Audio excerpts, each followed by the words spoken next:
mga karag-karag, welcome back to my vlog. Isang magandang umaga sa inyong lahat. Mula dito sa Lasak City, ito na nga mga karag-karag, ang mapulang mga chismisan na pinag-uusapan ng mga chismoso at mga chismosa nating kapitbahay na taga-Tacos. Kita nyo naman sa aming paminupusal pa-outfit ni karag-karag. Pulang-pula talaga. Fashion karaga, pak.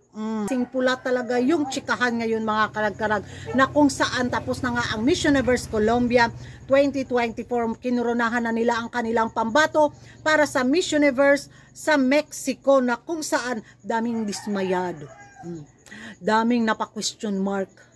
Ano daw ang nangyari sa Miss Universe Colombia organization? Kung matandaan nyo mga karag-karag, may kandidata talaga akong gustong magwagi sa corona bitaw sa taon na to sa Miss Universe Colombia 2024. But sad to say, naging Atisa Manalo yung kapalaran niya. Naging second runner-up lang siya. Unsa man mo ha, Umar? Sigarilyo, taypasa. Naging second runner-up lang siya. Huy, na-shock din ako dahil yung nanalo nga nilang winner ngayon sa Miss Universe Colombia crown, pareho namang prototype na beauty ng mga previous winner nila. Oy, yung mga apapangigon system ba? Yung bitang malaki yung mga paganito bitang. Yung parang square yung mga face lock.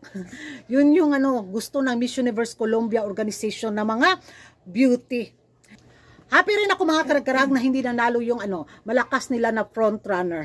Pero sad ako sa kanya kasi expect talaga ng karamihan na mga taga-Tacos, yun yung magwawagi. Parang lang din sa Pilipinas ba, kanya-kanya mga fanbase bitaw. So marami din ang pumutakti, may mga pa-intriga at pa-iskandalo din sila doon na kung saan yung mga nakapasok daw mga kandidata ba, money system lang daw ng organisasyon. Yun yung mga hanas nila. At sabi nga nila mga karag-karag, hindi daw sila kinabahan dito sa pambato ng Colombia sa Miss Universe 2024. Kahit naman ako, hindi ako masyadong kinabahan sa kanya. Mas kinabahan ako dito sa pambato ng Curaçao na si Kim Kim. Dahil hindi nga nagwagi yung isang Kim Kim sa Colombia na yung malakas nilang frontrunner, dito ako ngayon sa pambato ng Curaçao. Kasi itong pambato ng Colombia, saan man siya, di man kayo siya nga, wow ka, kanab itong ma-starstruck ka sa iyang beauty, maging ko, ay, kagwapag yun. Maganda naman, pero wala talagang masyadong malakas na impact para din sa akin mga karag-karag. Pero masaya ako na hindi talaga nagwagi yung frontrunner nila. So, wala na. Abang na lang ako sa mga ibang taga-Tacos na basta kanilang mga pa-national pageant, especially Peru. Sana hindi magwagi yung nang lumaban noon sa Miss International bitaw. Agoy, yun. Pero wala ka ng mga taga-Tacos, mga karag-karag, Parade of Beauty. Yun yung eksena. Pero grabe talaga yung pagkadismaya ng mga taga-Tacos. Even yung mga taga-Veni bitaw na mga fans din sa Miss Universe Colombia pageant, ayun, hindi talaga sila pabor sa nanalo. Ay, ako, wala.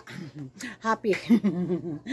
So, mga karag-karag, ano yung masasabi niyo sa pambato ng Miss Universe Colombia 2024? Nalalakasan ba kayo sa kanya mga karag-karag o isa rin kayo sa dismayado ng desisyon ng Miss Universe Colombia organization sa pagpili ng prototype ng beauty ng kanilang kandidatang pinapadala? Munti ka na silang magka-corona, diba? Pero wala nakasunod pa rin sila sa pattern na apapangigon system yung kandidatang ilalaban nila. Mag-ingay tayo sa comment section at hindi ka pa nakapag-subscribe sa YouTube channel ko, don't forget to like and subscribe ko ragan karagang babaeng lagi na karag-karagaan. See you in my next vlog. Bye na karag, bye na. Naglantaw siya kayo na may customer. Mana si mami. Unsa man nimo hakala agahe. Say maday. Unsang silupina? Unsa 8 by 14. Imo haday. Makao nimo ha.